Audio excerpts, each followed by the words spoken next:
Capítulo 13. ¿Por qué algunos no reciben sanidad de parte de Cristo? 22 razones por las cuales no recibimos sanidad. Si a través de las Escrituras está claramente revelado que la voluntad del Padre Celestial es sanar, siendo esto así, ¿por qué en nuestros días muchos buscan sanidad sin encontrarla? Muchas personas honestas se hacen esta misma pregunta. Hay diferentes respuestas para esta pregunta, las cuales mencionaremos brevemente, ya que por medio de estas respuestas, muchos que no habían podido recibir sanidad han logrado examinarse a sí mismos, después de lo cual han sido gloriosamente sanados.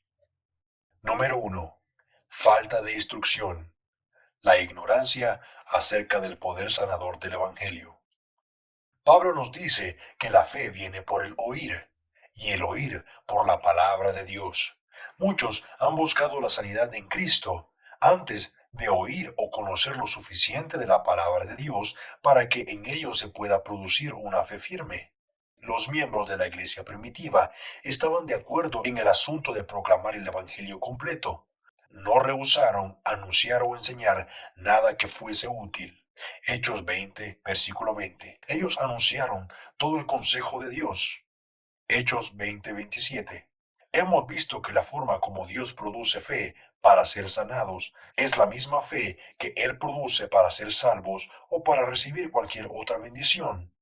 El que está necesitado debe aprender primeramente por medio de la Escritura, la cual es la voluntad de Dios en este asunto.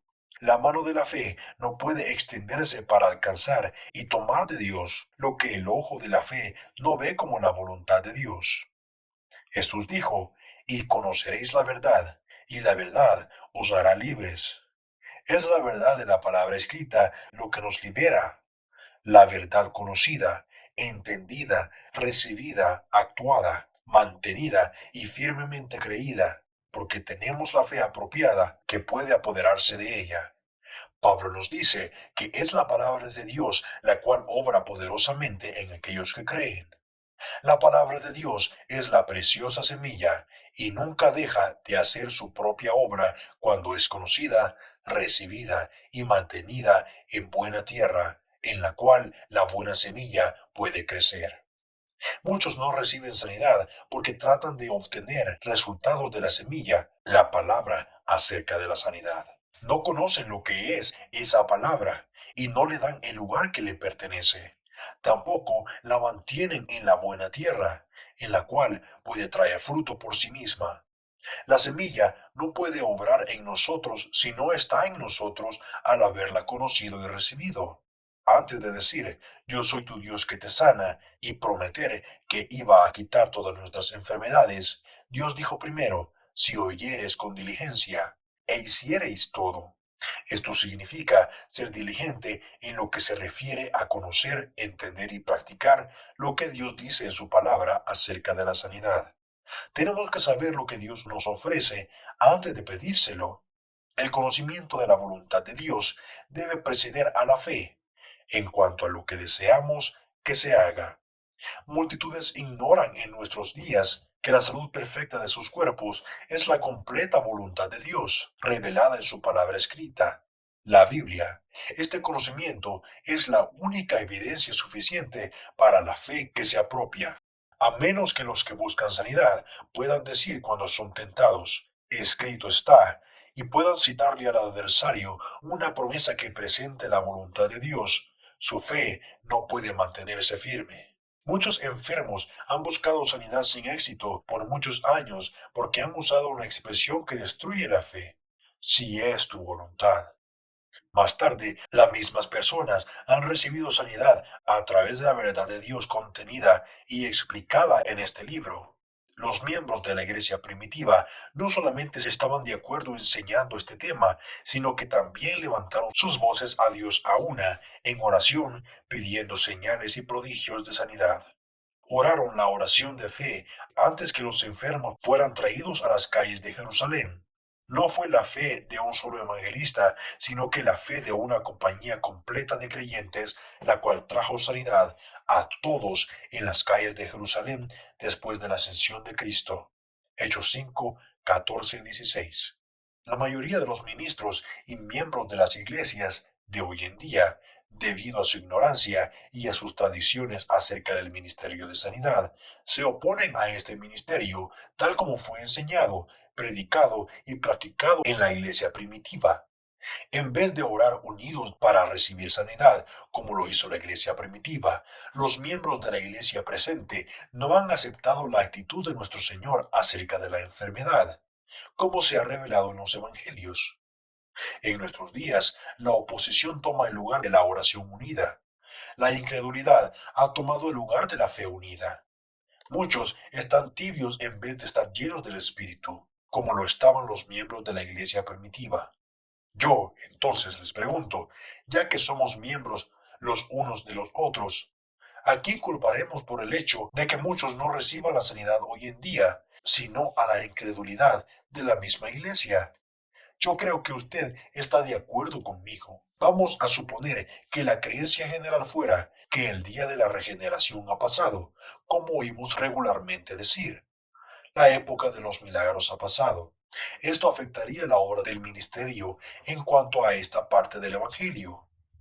Los obreros cristianos no tendrían éxito salvando almas, a no ser que lograran que la gente se apartara de las tradiciones falsas y pusieran la palabra de Dios en su lugar. Supongamos que, en vez de haber sido así, se nos hubiera enseñado desde la infancia que lo que dice de sanidad en las Escrituras se cumple como otra enseñanza. En este caso, estoy seguro que muchos pocos tendrían dificultad en darle salida a su fe para poder ser sanados. La palabra de Dios es la que produce la fe para recibir sanidad. De ver a cientos que fueron sanados mientras escuchaban la verdad sobre este tema. Otros han sido sanados al leer nuestros escritos, los cuales les contestaron sus preguntas y quitaron los obstáculos que estorbaban su fe. Número 2. La segunda razón por la cual muchos no reciben sanidad es una consecuencia de lo que ya hemos expuesto. Cristo quiso continuar su ministerio de sanidad durante su ausencia a través de toda la iglesia, la cual es su cuerpo, y no a través de un miembro desconocido del cuerpo. Él dijo, estas señales le seguirán, refiriéndose a la iglesia, y no le seguirán como si se tratara de una sola persona. No fue la fe de un solo evangelista la que le trajo sanidad a todos los enfermos en las calles de Jerusalén, sino de la iglesia llena del Espíritu. Esto ocurrió después de la partida de Cristo y de la llegada de su sucesor, el Espíritu Santo. Algunos no se sienten a gusto en los servicios públicos de sanidad, pero la manera como Dios sanaba era a las multitudes en las calles. Él quería darle a conocer su compasión al mundo como la base para tener fe. Dios comenzó sus obras en esta dispensación como Él quería que fueran continuadas, a través de toda la iglesia con cada miembro llenándose continuamente del Espíritu Santo. El mayor número de conversiones, por ejemplo, se ha tenido por el derramamiento del Espíritu Santo y a través de la iglesia unida. Y esta fue la forma como todos fueron sanados en las calles de Jerusalén. La mayoría de las veces que Dios se ha comunicado con el hombre, salvándolo y sanándolo, ha sido por medio del derramamiento del Espíritu y a través de una iglesia llena de su Espíritu y unida en oración. Su método se revela en la promesa, derramaré mi Espíritu, y en la declaración, todos fueron llenos del Espíritu. Una iglesia que ora y está llena del Espíritu crea una atmósfera en la cual es fácil para Dios obrar y es difícil para el diablo intervenir, porque esta atmósfera es el Espíritu mismo, quien es más que un contrincante para el diablo. En la zona del avivamiento, durante la campaña de avivamiento de Finney y de otros grandes avivamientos, los pecadores se convertían tan pronto se bajaban del tren donde se estaba llevando a cabo el avivamiento. El señor Finney cuenta que esta unidad de oración fue tal que cada persona adulta que estaba en una calle de 3 millas de largo se salvó, excepto una. Los cristianos se unieron en oración por esta única persona y fue salva. Es cierto que las personas pueden llegar a ser salvas y sanas aun si no hay avivamientos, pero la forma como Dios obra, por lo general, es a través de su pueblo unido en oración, pidiendo un derramamiento de su espíritu. Leemos, todos estos perseveraban unánimes en oración y ruego. Qué raro es ver algo así en la actualidad. Parte de la teología moderna mantiene a muchas personas ancladas en las bendiciones pasadas, sin la renovación diaria de la llenura recibida cuando por primera vez fueron llenos del Espíritu Santo. A menos que la iglesia esté llena y se mantenga llena del Espíritu Santo, es imposible que la atmósfera espiritual en las reuniones sea la que debe ser si lo que queremos es no limitar u obstaculizar a Dios. En esta atmósfera, producida por toda la iglesia, llena del Espíritu Santo y de todos orando por la obra de Cristo, el poder de Dios estará presente para sanar como lo hizo al principio. La intención de Dios es que la iglesia esté llena y se mantenga llena del Espíritu Santo, quien sanó y salvó a las multitudes en la época del Nuevo Testamento. Los resultados del cumplimiento de las promesas divinas son las mismas en cualquier tiempo. Si usted quiere saber cómo obra el Espíritu Santo en nuestro tiempo, sencillamente lea lo que él hizo cuando controlaba a la iglesia totalmente. El libro de los Hechos es el plano por medio del cual el Espíritu Santo desea obrar durante su dispensación. De la misma manera que la iglesia primitiva en los Hechos, cuando recibió la llenura del Espíritu Santo y prevaleció en oración pidiendo señales y prodigios de sanidad, así también Santiago 5 exhorta a todos los cristianos a que oren por la salud de los enfermos con el mismo fervor, lo que hizo Elías cuando oró para que cayera la lluvia. Cuando los ancianos oraron la oración de fe en la iglesia primitiva, no hacían más que expresar la oración de toda la iglesia. Juan dice, esta es la confianza que tenemos en Él, que si pedimos algo de acuerdo a su voluntad, Él nos oye. Esto fue comprobado por toda la multitud de cristianos en el cuarto capítulo de los Hechos.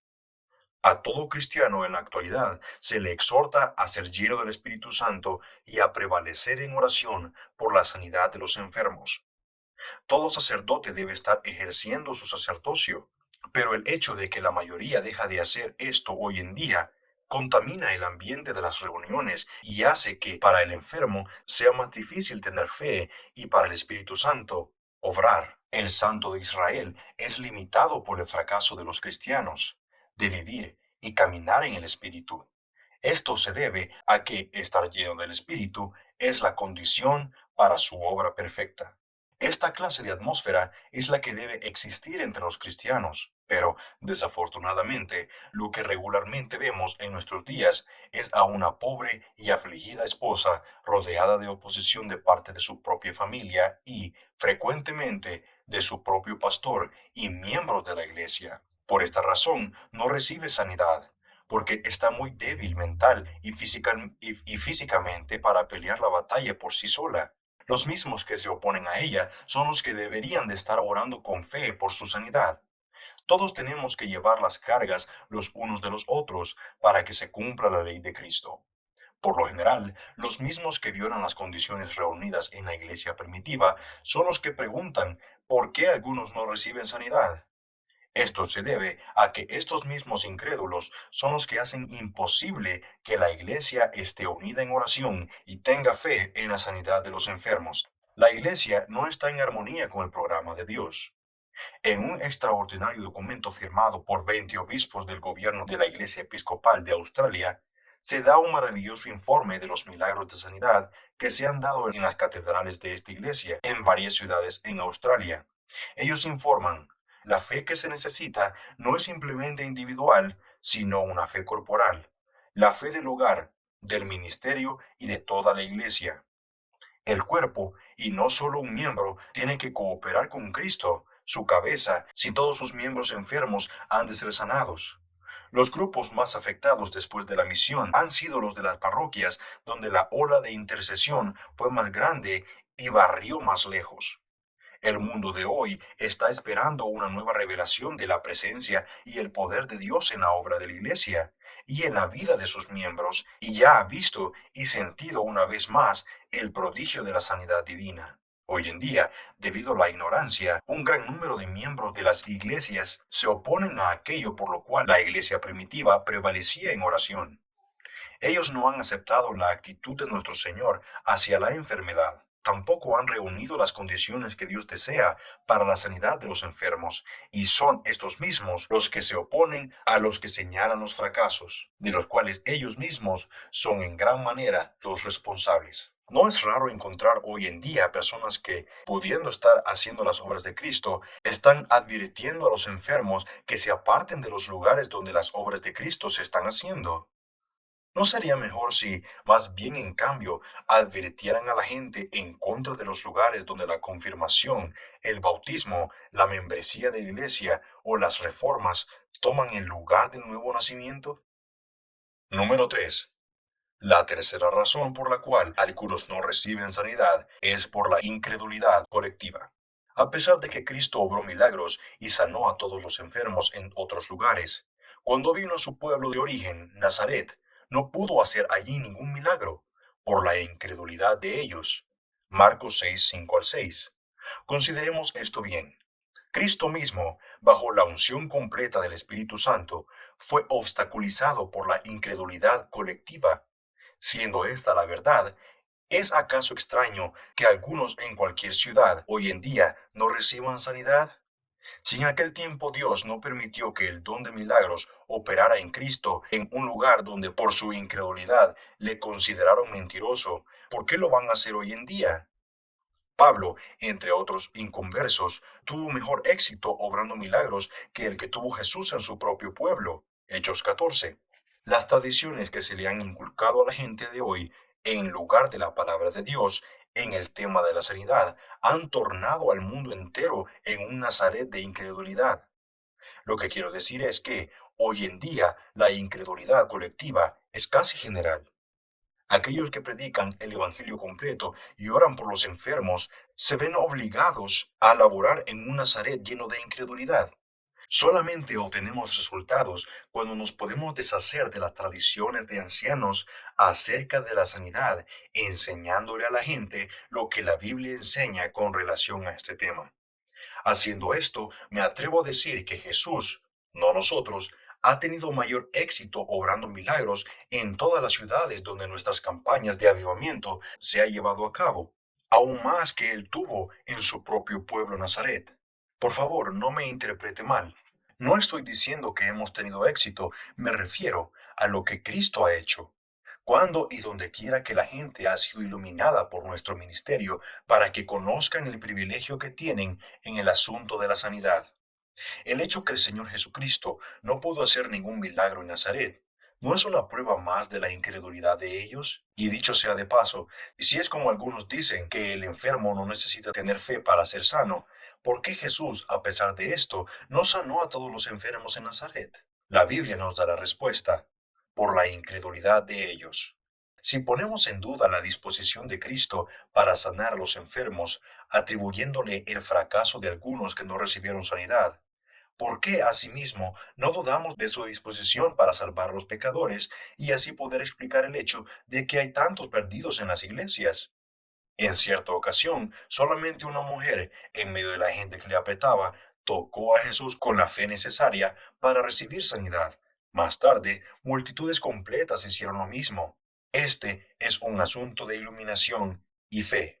Después que los 9 discípulos no pudieron liberar al epiléptico que mencionan los evangelios, algún teólogo de aquel entonces, si hubiera habido uno, como los teólogos de hoy, se hubiera agarrado de este fracaso para decir: ven, ahora tenemos la prueba de que no es siempre la voluntad de Dios el sanar.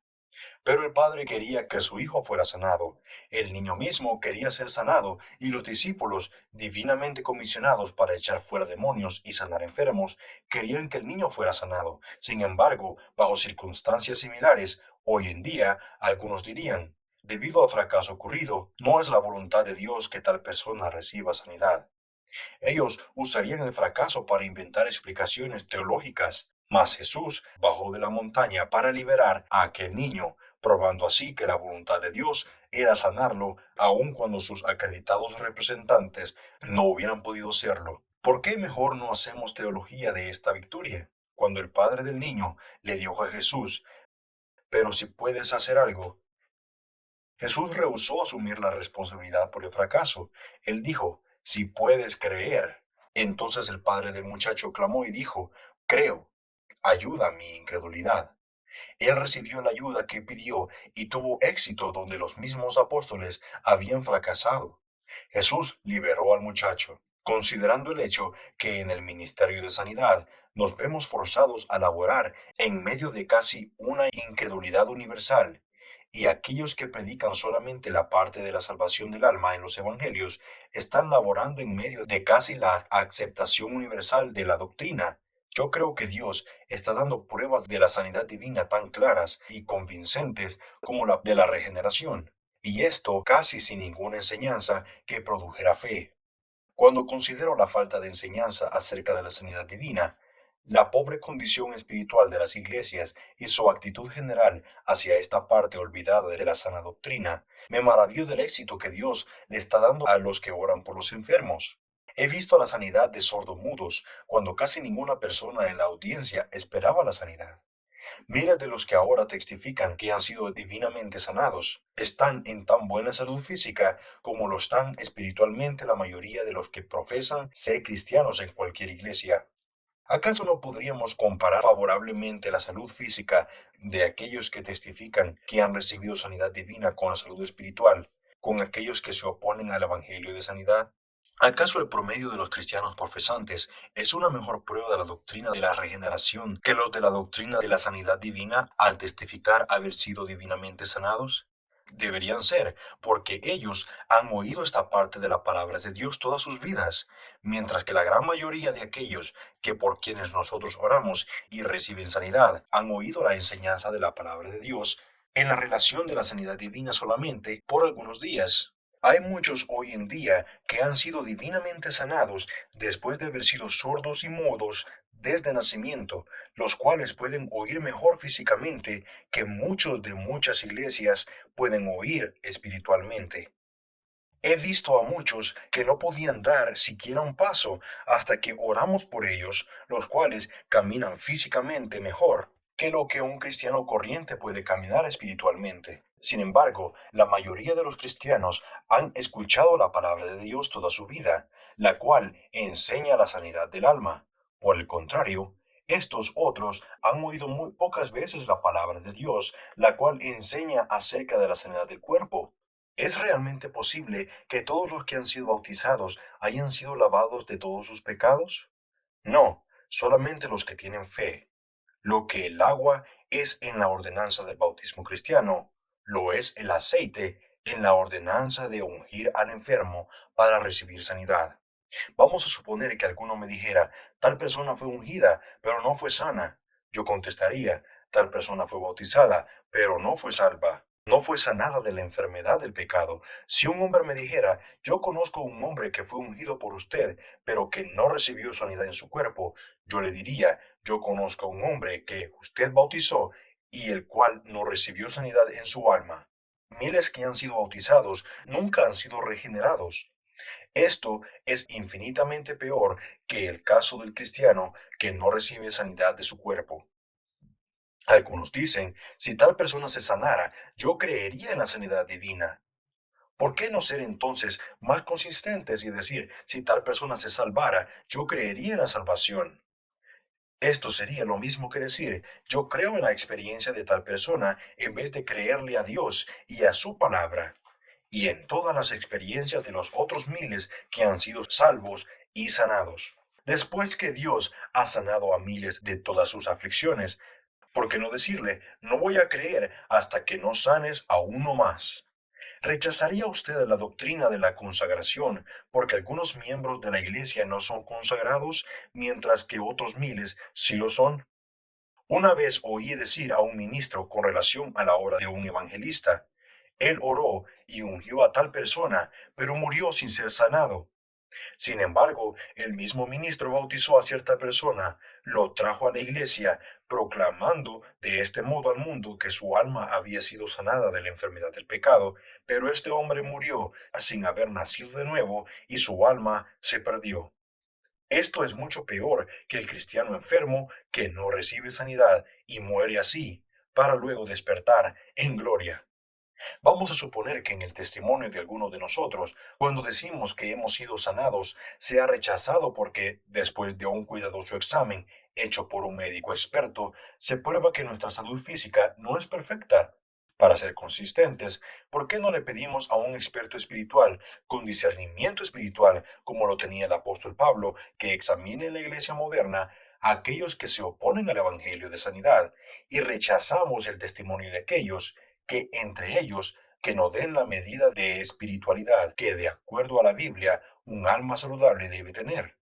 Después de presenciar la sanidad milagrosa de miles de personas, estoy convencido de que las pruebas de sanidad son tan claras y convincentes como las pruebas de regeneración. Sin embargo, no uso ninguna de estas respuestas en la oración como argumento a favor de ninguna doctrina. En lo que a mí se refiere, siempre predicaré el Evangelio completo por el resto de mis días, aunque nunca más vea a otro hombre salvarse o sanarse. Estoy decidido a basar mis doctrinas en la inmutable palabra de Dios y no en ningún fenómeno visible. Ningún ministro puede esperar recibir esos resultados hasta que, por medio de la predicación de la palabra de Dios, se produzca fe para lo que la palabra de Dios ofrece. Durante todo un año no hubo conversiones en 70,000 iglesias en los Estados Unidos, pero yo no me voy a aprovechar de este hecho para debatir la doctrina de la regeneración o a cualquier otra parte del Evangelio. Algunos dicen, nosotros creemos en la sanidad, pero en lo que no creemos es en su proclamación. He visto algunos que no se regocijan con los que han tenido éxito recibiendo sanidad de parte del Señor, pero están listos a pregonar los fracasos, sin decir nada acerca de las victorias. Es un misterio para mí cómo muchos cristianos no pueden regocijarse cuando un pobre hombre afligido es sanado por Cristo. Yo no me regocijo solamente cuando un enfermo recibe sanidad, sino que me gozo también proclamando la misericordia de Dios para el mundo. Hagan saber sus obras entre las gentes. Es el mandato de Dios. Jesús le ordenó al endemoniado que había sido liberado que fuera a su propia gente y les contara acerca de la gran misericordia que Dios había tenido con él. Las escrituras nos dicen que él comenzó a publicar en Decápolis la misericordia de Cristo, y en el próximo capítulo leemos acerca de las multitudes en Decápolis que fueron sanados por Cristo, y esas multitudes glorificaron a Dios de Israel. Número 4. El mensaje de sanidad del Evangelio es obstaculizado y a veces anulado por las tradiciones de los hombres. Jesús le dijo a los maestros judíos de su tiempo, habéis invalidado la ley por vuestras tradiciones. Hoy en día, muchos predicadores han hecho algo peor porque han invalidado una parte del Evangelio por sus tradiciones. Número 1. Una de estas tradiciones es que Dios es el autor de la enfermedad y que Él desea que se enfermen algunos de sus adoradores. Es un misterio para mí cómo alguien puede mantener este punto de vista contrario a las Escrituras y al ministerio de Cristo, que por 3 años sanó a todos los oprimidos por el diablo, o por lo menos a todos los que vinieron a Él para recibir sanidad. Si la enfermedad fuera la voluntad de Dios para sus servidores, entonces cada médico estaría infringiendo la ley, cada enfermera estaría desafiando al poderoso y cada hospital sería un centro de rebelión en vez de un lugar de misericordia. Si Dios quiere que estemos enfermos, entonces es un pecado desear sanarse porque tenemos que amar la voluntad de Dios, cualquiera que ésta sea. Número 2. Otra tradición responsable por la muerte prematura de miles después de haber padecido años de agonía física es la enseñanza de que podemos glorificar a Dios mejor si permanecemos enfermos y tenemos paciencia en vez de ser sanados divinamente. Un ministro honesto, pero sin iluminación, frecuentemente se arrodillaba al lado de la cama de un enfermo con artritis o cáncer o cualquier otra enfermedad peligrosa y oraba: Señor, ya que en tu amorosa providencia te ha parecido poner tu mano de aflicción sobre esta querida hermana, dale la fortaleza y la paciencia para llevar esta aflicción. Hace esto antes de obedecer el mandato de ungir a cualquier enfermo en la iglesia y orar la oración de fe para sanidad. Santiago 5:14, cuyo método, según John Wesley declara, fue el único proceso de sanidad en iglesia hasta que se perdió debido a la incredulidad. Número 3. La más común y gastada tradición es la que declara que la época de los milagros ya pasó. De todas las tradiciones de los ancianos o de los ministros de hoy en día, esta es la más tonta, ilógica y antibíblica de todas las que conozco. El Espíritu Santo, la época en la cual estamos viviendo, es el único hacedor de milagros por parte de Dios, el único administrador de la voluntad del Padre, el que sanó todas las multitudes que vinieron a Cristo para ser sanados en los días de su carne.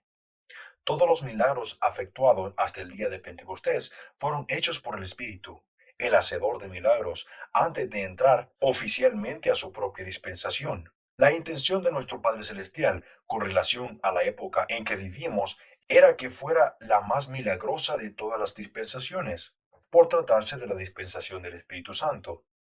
Durante esta época, la gran promesa de Dios era que Él derramaría su Espíritu Santo sobre toda carne. Esta es la época donde el Espíritu Santo vendría a morar dentro del hombre, la era en la que los 9 dones del Espíritu, incluyendo los dones de fe, sanidad y milagros, serían repartidos a cada hombre individualmente conforme a la obra del Espíritu. Jesús declaró que las obras que él hacía continuarían y aún obras mayores serían hechas por el Espíritu Santo después de su exaltación. Es absurdo y ridículo que cualquiera que se llame maestro de la Biblia pueda seleccionar precisamente la época del hacedor de milagros como la única época donde no se puede hacer milagros. Cuán ridículo sería para alguien enseñar que el Espíritu Santo obraría milagros en cualquier época menos en la suya, la cual es una mejor dispensación, con un mejor sacerdote, un mejor pacto, con mejores promesas, y todo mejor que cualquier época anterior. Algunos hablan como si la época presente no fuera la época del Espíritu. Hay solamente una dispensación del Espíritu y la encontramos en la primera y segunda venida del Señor.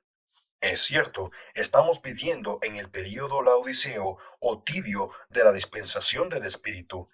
Al principio de esta era, la iglesia estaba llena del Espíritu. Ahora estamos en el período tibio de la misma era. En cuanto a mí, y gracias a Dios por todos los demás que son como yo, mi predicación y mi práctica estarán basadas en la predicación y en la práctica de la iglesia durante la época cuando estaba llena del Espíritu y no en la predicación y en la práctica durante su periodo tibio. Yo prefiero trabajar para traer a la verdadera iglesia a la altura de la palabra en el primer siglo, en vez de tratar de acomodar la escritura al nivel de la iglesia tibia del siglo XX. En discursos anteriores hemos visto cómo Dios ha obrado milagros en cada siglo desde la culminación de las escrituras hasta nuestros días, que esta gastada tradición que hemos considerado ha sido completamente rechazada por los hechos de la historia. Número 4. Otra tradición se refiere a que no es la voluntad de Dios sanar a todas las personas. En nuestro libro Cristo el Sanador y en mensajes anteriores a través de la radio hemos dado respuestas a esta objeción desde todo punto de vista posible. Si la voluntad de Dios fuera sanar solamente a algunos de los que necesitan sanidad, entonces nadie tendría una base para fundamentar su fe hasta que no recibiera una revelación especial de que estuviera entre los favorecidos. Si las promesas de salud no fueran para todos, entonces ningún hombre podría usar la Biblia para afianzarse en la voluntad de Dios. ¿Acaso lo que estos maestros nos quieren decir es que tenemos que cerrar nuestras Biblias y obtener una revelación directa del Espíritu antes de orar por los enfermos? Técnicamente, nos estarían diciendo que debemos enseñar que la totalidad de la actividad divina con relación a la sanidad tiene que ser gobernada por las revelaciones directas del Espíritu en vez de ser por las Escrituras. Número 5. Hay otros que no pueden recibir sanidad porque se les ha enseñado a añadir a sus oraciones la frase de si es tu voluntad, la cual destruye la fe. El Nuevo Testamento solamente habla de un caso, de uno que pidió sanidad de esta manera. El leproso que dijo, si quieres, puedes limpiarme. Este hombre no podía orar de otra forma porque todavía no se había enterado de la voluntad de Dios en este asunto. Jesús no le sanó hasta que no añadió a la fe del hombre que él podía y quería sanarlo. El quiero de Jesús eliminó el si quieres del leproso. Es imposible que alguno pueda orar con fe hasta que el si quieres sea eliminado de su oración. Tener fe verdadera es estar completamente persuadido que Dios hará lo que Él ha prometido hacer. Nadie puede estar completamente persuadido si añade a su oración, si es tu voluntad, ya que Dios ha revelado su voluntad en este asunto a través de sus promesas. Decir, si es tu voluntad, cuando oramos, es como si dijéramos, si es tu voluntad cumplir tu promesa. Número 6. Otra de las premisas antibíblicas que han ocasionado la muerte prematura de miles y han mantenido a multitudes sin recibir sanidad es la enseñanza moderna en cuanto al caso de Pablo y el aguijón en su carne, que se trataba de alguna clase de problema físico. La falsedad de esta enseñanza la mostraremos en el siguiente sermón, el aguijón en la carne de Pablo. La expresión aguijón en la carne se usa solamente como ilustración en el Viejo y Nuevo Testamento. Ni siquiera en un solo ejemplo de la palabra se usa el aguijón en la carne para referirse a la enfermedad. Cada vez que se usa esta frase en la Biblia, nos dice a qué se refiere específicamente. Por ejemplo, en Números 33:55, Moisés le dijo a los hijos de Israel, antes de entrar a la tierra de Canaán, y si no echares a los moradores del país de delante de vosotros, sucederá que los que dejareis de ellos serán por aguijones en vuestros ojos y por espinas en vuestros costados, y os afligirán sobre la tierra en que vosotros habitaréis. La escritura nos dice claramente que los aguijones en los ojos y las espinas en los costados de los israelitas serían los canaanitas que se quedarían en la tierra y no eran problema en los ojos o enfermedades. Dios usó esta ilustración solamente para demostrar que la manera como un aguijón fastidia enterrado en la carne, así los canaanitas serían una molestia constante para los hijos de Israel. Donde quiera que se use esta expresión en la Biblia, se refiere a personajes. Como en todas las demás situaciones en la Biblia, también en esta ocasión en particular Pablo identifica el aguijón en su carne. Pablo le llama el mensajero, griego ángelos, de Satanás, o como otros lo traducen, el ángel del diablo, el ángel de Satán, etc. La palabra griega ángelos aparece 188 veces en la escritura, es traducida como ángel y 181 veces mensajero las otras 7. Todas las veces que se usa se refiere a una persona y no a una cosa. El infierno fue hecho para el diablo y sus ángeles, y un ángel o un mensajero es siempre una persona enviada a otra. Nunca se refiere a la enfermedad. Pablo no solamente dice que el aguijón es un ángel o mensajero de Satanás, sino que añade que el ángel viene para abofetearlo, como cuando las olas abofetean el barco y como cuando los soldados abofetearon a Cristo. El término abofetear significa golpear repetidamente. Si Pablo hablaba en sentido físico, tendría que haber sido una sucesión de enfermedades o la misma enfermedad repitiéndose varias veces. De otra manera, Pablo no hubiera usado el término bofetear. En su traducción, Rotherman se refiere a este mensajero o ángel usando el pronombre de él. La traducción de Weymouth dice, respecto a lo cual, 3 veces he rogado al Señor para que me libre de él. Este pronombre, así como la palabra ángel o mensajero, prueba lo que era el aguijón de Pablo. Pablo mismo lo muestra como una personalidad satánica, no una enfermedad. Pablo no pudo haber usado el pronombre él para referirse a una enfermedad, porque la enfermedad no es una persona.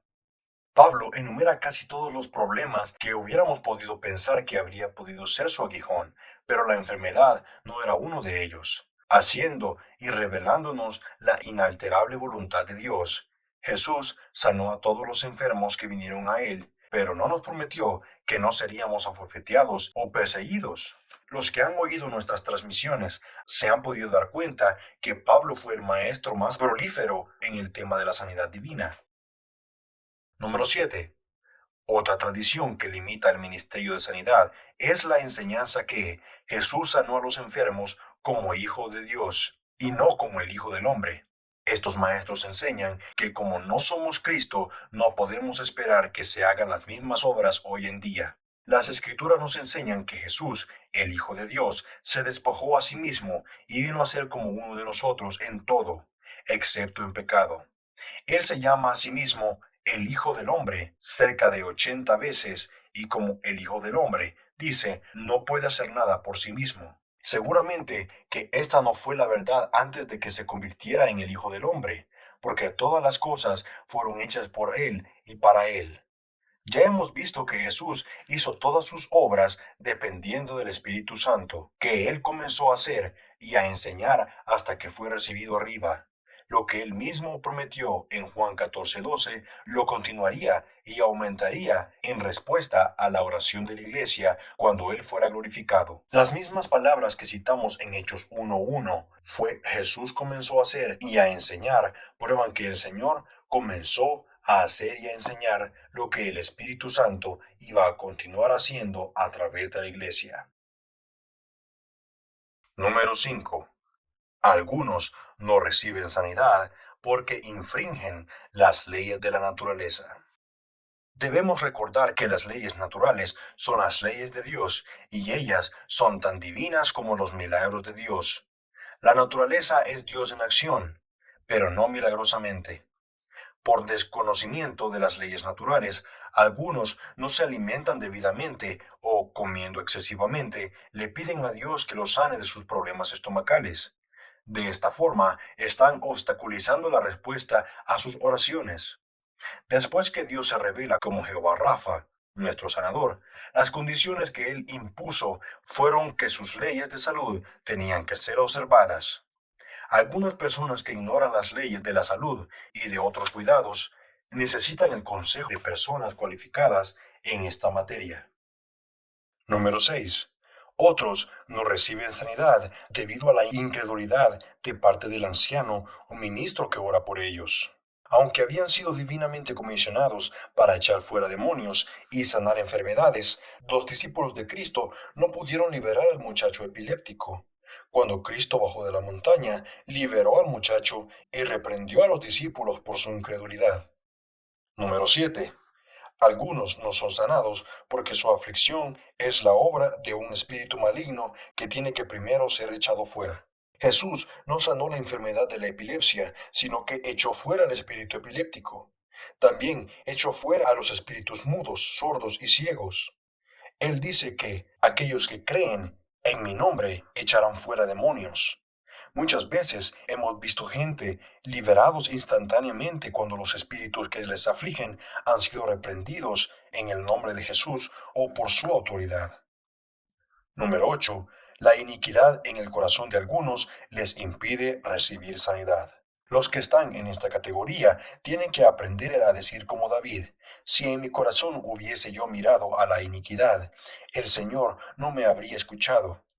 Dios ha prometido destruir las obras del diablo en el cuerpo, mientras nosotros estemos apegados a las obras del diablo en nuestras almas.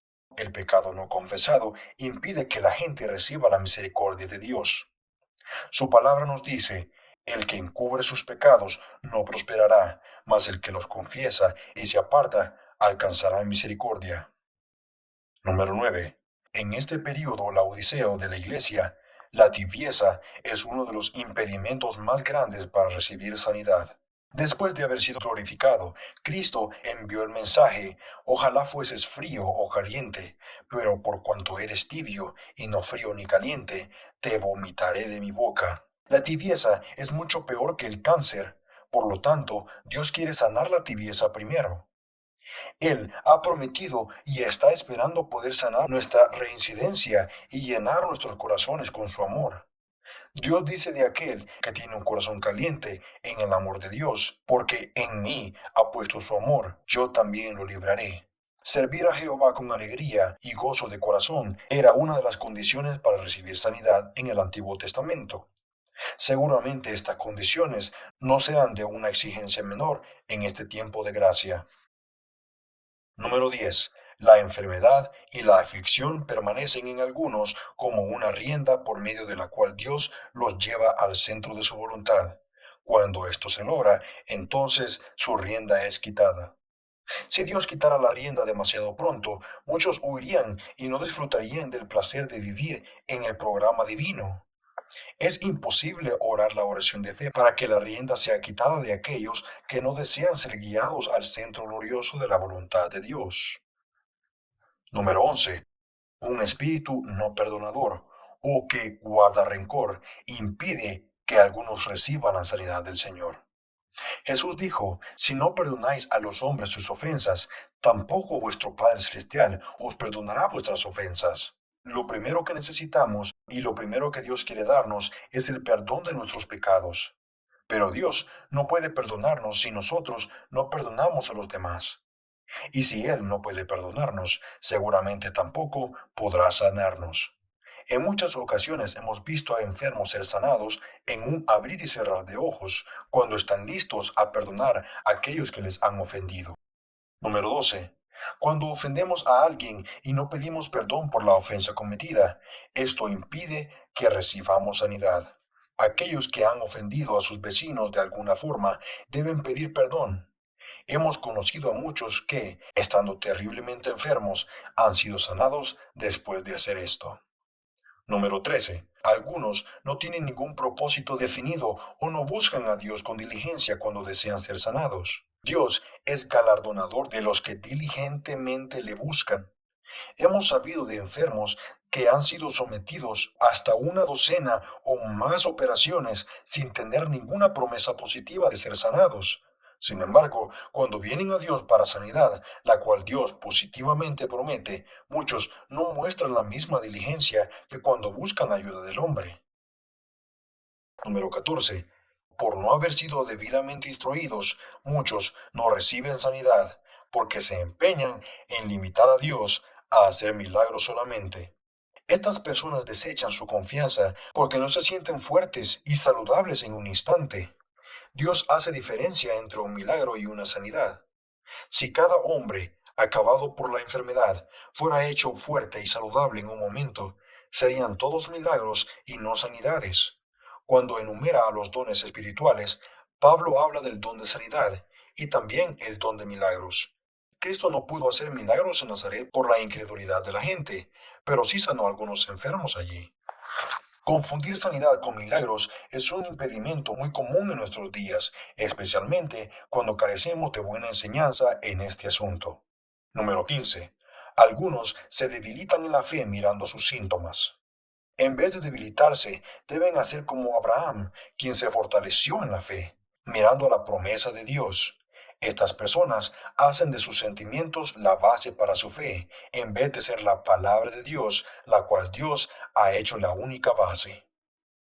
Número 16. Otros no reciben sanidad porque no ponen su fe en acción. La fe sin obras es muerta. Dios no se mueve hasta que no actuamos en fe con sus acciones correspondientes.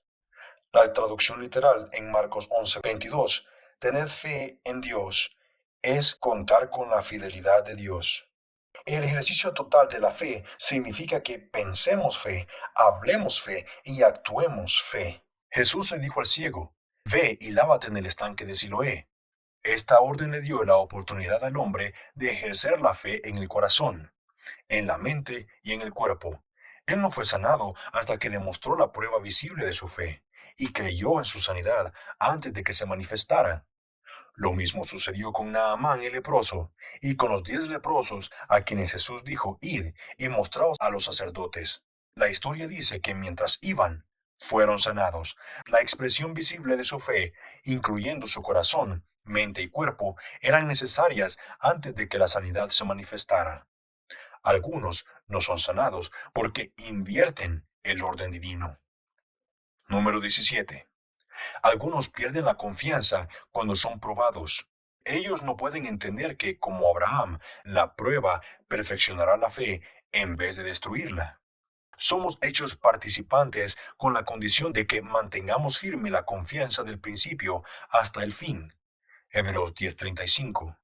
Si la palabra de Dios es la base de nuestra fe, entonces no es correcto que perdamos nuestra confianza en ella.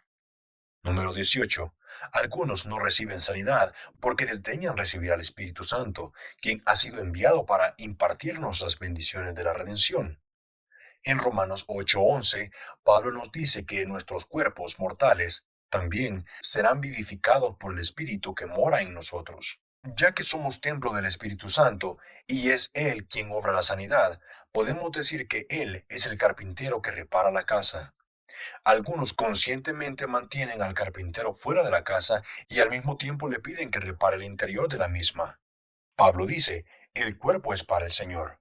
Antes de decir, el Señor es para el cuerpo, tenemos que presentar nuestros cuerpos en sacrificio vivo. Romanos 12:1. Y convertir nuestros cuerpos en templos de su espíritu si queremos ser sanados. Esta explicación acerca de la razón por la cual fracasan no se la podemos aplicar a aquellos que no han sido enseñados acerca del privilegio de ser llenos del Espíritu Santo. Número 19. Algunos no son sanados porque en lugar de creer la doctrina de la sanidad divina, tienen una fe personal o en sí mismos para ser sanados.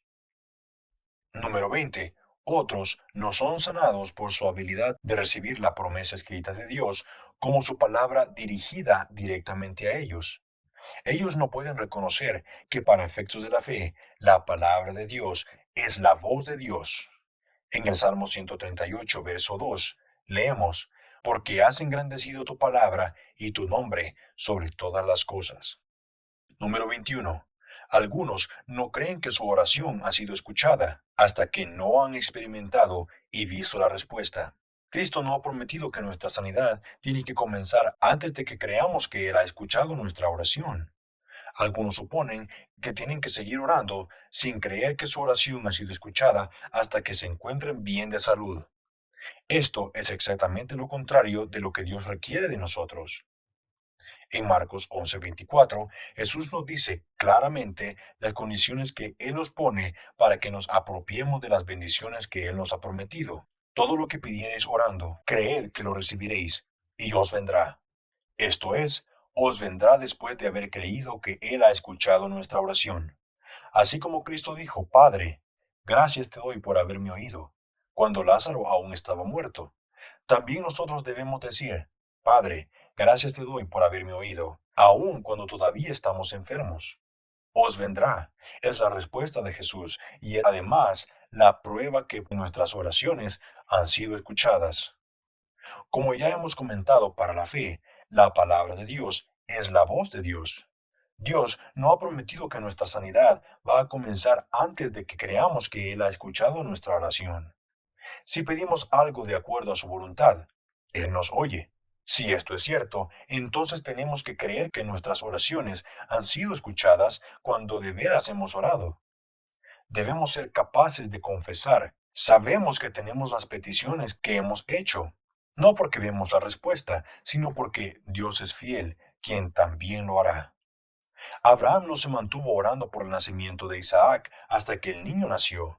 En lugar de esto, se mantuvo creyendo y glorificando a Dios por el empeño de su palabra en este asunto. Más de una vez hemos leído que fue después que Salomón había cesado de orar que la bendición llegó.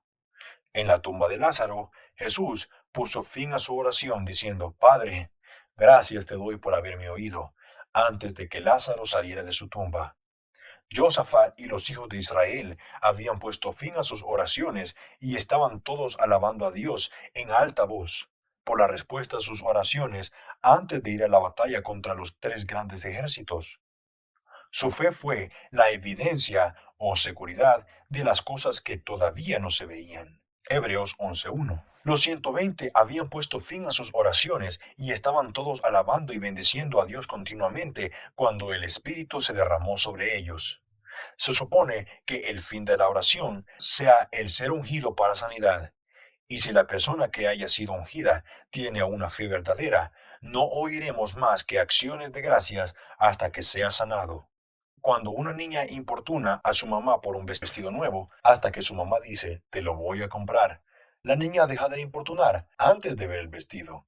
En vez de seguir pidiendo, por favor, dame el vestido, la niña dice, qué bueno, qué bueno. Tal vez deba añadir que después de que nos hemos comprometido, no podemos mostrarnos indiferentes.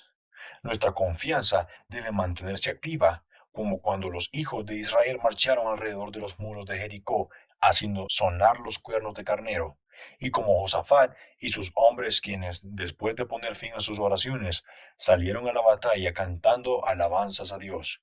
La sanidad de los 10 leprosos vino cuando la confianza de ellos todavía estaba activa. Dios les dijo a los israelitas que empezaban a morir, mordidos por las serpientes. Todo aquel que mirare a la serpiente ardiente vivirá. La palabra mirare Esta es un continuo presente, no es una simple ojeada, sino una mirada firme. Moisés se mantuvo como mirando continuamente al invisible. Fue una fe firme la que trajo el cumplimiento de la promesa de Dios a Abraham. Él se fortaleció en su fe mirando continuamente a la promesa de Dios. Si permitimos que nuestra confianza se inactive, se debilitará. Si la mantenemos activa, crecerá cada vez más fuerte. Número 22. Algunos limitan a Dios basando su fe en sus mejoramientos después de la oración en vez de basarse en su promesa. Ellos no pueden entender que no hay otra razón tan buena para tener fe como el confiar en la palabra de Dios, y que Dios quiere entrenar a cada cristiano para que crea en Él, aun cuando todo lo que el cristiano vea a su alrededor, fuera de su promesa, le diga lo contrario.